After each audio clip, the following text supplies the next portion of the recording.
जीतू पटवारी और संजय शुक्ला किसानों की समस्या को लेकर ट्रैक्टर लेकर इंदौर सांसद शंकर लालवानी के घर पहुंचे और जिस प्रकार से लगातार महंगाई बढ़ती जा रही है, साथ ही डीएपी और सोयाबीन के दामों में लगातार वृद्धि को लेकर कांग्रेस हमेशा विरोध करती नजर आती है। कांग्रेस का आरोप है कि 7 महीने से किसान अपनी समस्या को लेकर धरने पर बैठे हैं, लेकिन सरकार ने उनकी सुध नहीं ली और अपने 7 सवालों के जवाब को लेकर कांग्रेस विधायक सांसद शंकर लालवानी से मुलाकात की। मुलाकात के दौरान जब शंकर लालवानी से पूछा तो उन्होंने कहा कि कांग्रेस विधायक किसानों की समस्या को लेकर नहीं बल्कि विरोध को लेकर विरोध करने आए थे। कोई ठोस मुद्दे नहीं थे और जिस कानून को लोकसभा राज्यसभा ने पास किया है और प्रजातांत्रिक तरीके से उस कानून के खिलाफ बोलने आए थे और जो कि किसानों की बात करते हैं, वर्षों तक उनकी सरकार रही है, सबसे ज्यादा उन्होंने देश पर राज किया है, उसके बाद भी किसानों की ऐसी हालत क्यों है? उनसे पूछना चाहिए कि केंद्र में जो कि मोदी सरकार है वह किसानों के उत्थान के लिए काम कर रही है। उसी को ध्यान में रखते हुए पिछले वर्ष जो 3 कानून है, यह तीनों कानून पहले कांग्रेस समय में आयोग बनाया था, जो कि कानून है उन्होंने पास करना था, उनका आयोग था। मोदी जी के नेतृत्व में किसान के हित में यह कानून है। पहले किसान अपनी उपज को मंडी में बेचता था और अब उसके लिए सभी ऑप्शन खुले हैं। वह चाहे तो मंडी में बेच सकता है, वह चाहे तो बाहर बेच सकता है और यहाँ तक कि दूसरे राज्य की तो बात अलग है, वह दूसरे देश में भी अपनी फसल को भेज सकता है। जो टमाटर यहाँ पर 7 रुपए में बिकते हैं, यही टमाटर विदेश में 80 रुपए में बिक रहा है।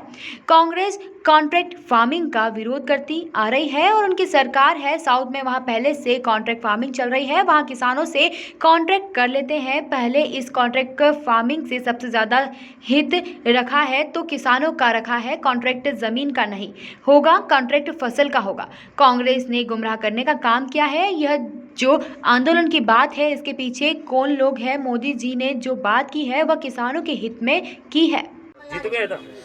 ऐसा है, विश्वास सारंग जी को ऐसे बयान देने का शौक हो गया है, बड़े बड़े नेताओं पे आरोप प्रत्यारोप लगाने का शौक हो गया है। उनके पिताजी थे, उनके संदर्भ में दिग्विजय सिंह जी ने बातें कही कि वो कितने अच्छे इंसान थे, कैसा एक अच्छा राजनीतिज्ञ था।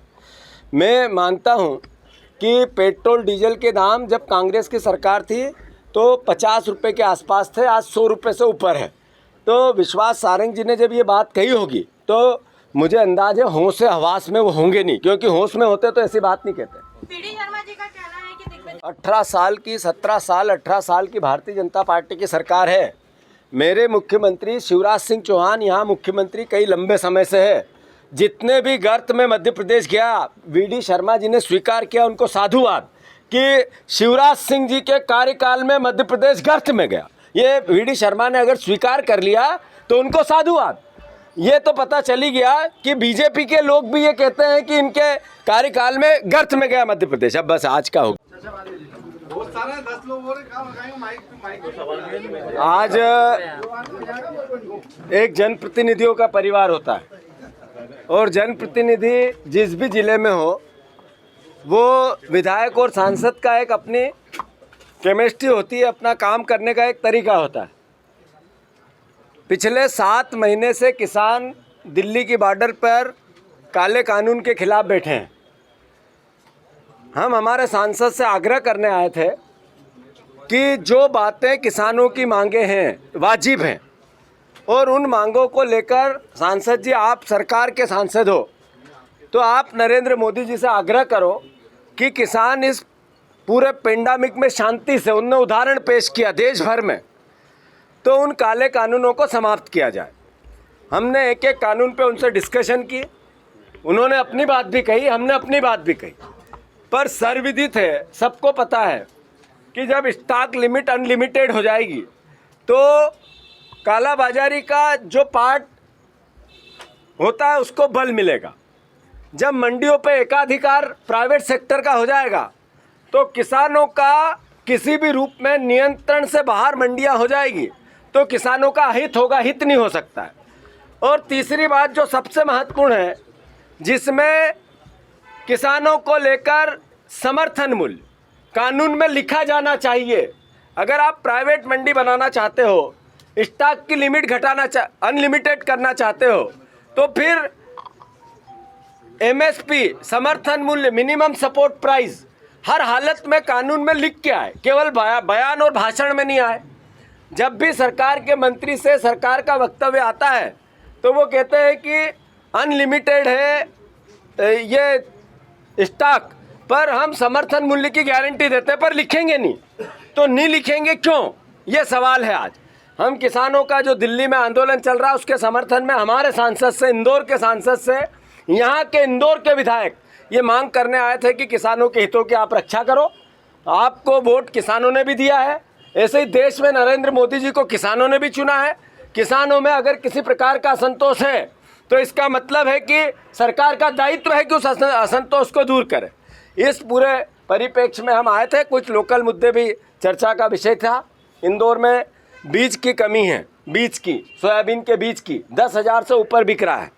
डीएपी की कमी है, बिजली के बिलों में इतनी बढ़ोतरी हो गई कि लागत इतनी बढ़ गई, किसान को किसी भी रूप में फसल में अब कोई मुनाफा नहीं दिखता है। तो इन सब चीज़ों से हमने उनको अवगत कराया है। सांसद जी को उनने सकारात्मक उत्तर दिया है। ये हमारे इंदौर की तासीर है, ये हमारे इंदौर में ही अच्छाई है कि दो दलों के अलग अलग जनप्रतिनिधि भी ऐसे प्यार से, मोहब्बत से एक दूसरे को अपने विचार व्यक्त करके अपनी बात कह सकते हैं। मैं सांसद जी ने समय दिया, उनको साधुवाद देता हूँ, धन्यवाद देता हूँ। और उससे ज़्यादा साधुवाद उन्होंने हमें पोहे खिलाए, इसके लिए भी देता हूँ। और उससे ज़्यादा साधुवाद एक सांसद की जैसी गरिमा होती है उस हिसाब से उनने बात की। उनको खूब ढेर सारी शुभकामनाएं और आशा है वो हमारी बात प्रधानमंत्री तक ले जाएंगे। पटवारी जी मांगे हैं उनकी और कितनी वाजिब मांग गई? देखिए, मुझे लगता है कि वो विरोध के लिए विरोध करने आए थे, कोई ठोस मुद्दे नहीं थे। और जिस कानून को लोकसभा और राज्यसभा ने पास किया है प्रजातांत्रिक तरीके से, उस कानून के खिलाफ वो बोलने आए थे। और जो किसानों की बात करते हैं, वर्षों तक उनकी सरकार रही, सबसे ज़्यादा राज उन्होंने ही किया है देश में, और उसके बाद भी किसानों की ये हालत क्यों हुई है उनसे पूछना चाहिए। मेरा ऐसा मानना है कि हमारी भारतीय जनता पार्टी की माननीय मोदी जी के नेतृत्व में जो केंद्र में सरकार है, वो पिछले कई वर्षों से किसानों के हित के लिए, किसानों के उत्थान के लिए लगातार काम कर रही है। और उसी के ध्यान में रखते हुए पिछले वर्ष ये 3 कानून जो किसानों के हित में है, और ये तो जो आयोग उन्होंने गठित किया था उनके समय, उनकी रिपोर्ट के आधार पे ये कानून बने हैं, जबकि ये उनको ही लागू करना था। उनके समय का आयोग है, उन्होंने ही रिपोर्ट दी थी। और मोदी जी के नेतृत्व में ये किसान के हित में जो कानून हुए हैं, अब किसान पहले ये कंपलसरी था कि अपनी उपज को वो मंडी में बेचता था, लेकिन अब उसको सभी ऑप्शन खुले हैं। वो चाहे तो मंडी में बेच सकता है, वो चाहे तो बाहर बेच सकता है। पहले मंडी में उसका था कि मंडी में बेचना है, अब तो इस शहर में बेच सकता है, दूसरे शहर में बेच सकता है, दूसरे राज्य में बेच सकता है, और यहाँ तक कि दूसरे देश में बेच सकता है। तो अब हमने अभी किसानों का एक सम्मेलन करा था जिसमें विदेश में किस प्रकार से वो अपनी उपज को बेच सकते हैं। जो टमाटर 5 रुपये, 7 रुपये, 20 रुपये में 5 रुपये मिलते हैं, वो हमें घर आते 20 रुपये और विदेश में 80 रुपये, 100 रुपये में बिकते हैं।